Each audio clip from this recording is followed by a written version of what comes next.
The robbing ways of Macharia Kamau, Said Mwangi Njogu, George Kago Mwangi and Michael Mundi ended in court this morning, with all four appearing before Nairobi Chief Magistrate Gilbert Mutembe, exposed yesterday on the Inside Story. We found these two trying to steal from this car.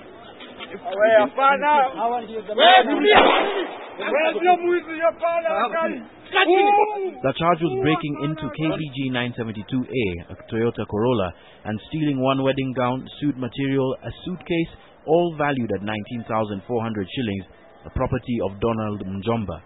They denied all charges. But it's easy to see how men like these could go unnoticed in the streets. Along almost every parking aisle, you're sure to find young men more than willing to help motorists park their vehicles.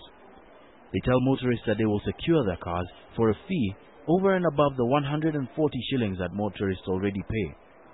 Recently appointed Town Clerk Philip Kisia says that this is not acceptable, and that's what they have parking attendants for. The parking attendant is to make sure that space is optimally utilized. Two is to collect revenue for the space that has been occupied. And they do this. Many times though, as seen here, they work together with these men. Whereas this does not pose an immediate threat, it creates illegal opportunities and can lead to opportunists taking advantage of the state of affairs to steal. And it is for this reason that motorists pay that extra 10 or 20 shillings to these men, because they aren't sure who exactly is out to steal from them. These parking bay men, or perhaps men posing as illegal parking bay attendants. Sadly though, the City Council parking attendant's role in securing your car begins and ends with issuing you with a ticket.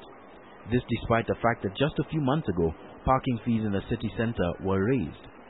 The issue of security is not under our jurisdiction. You need to look at the cost of parking anywhere in the world. I think we are still one of the cheapest. Our rates are still very, very low compared to the rates elsewhere. That may be so, but the people who've had their cars stolen from or stolen might not agree that the City Council has no role to play in securing their vehicles. John Allen, KTN Prime.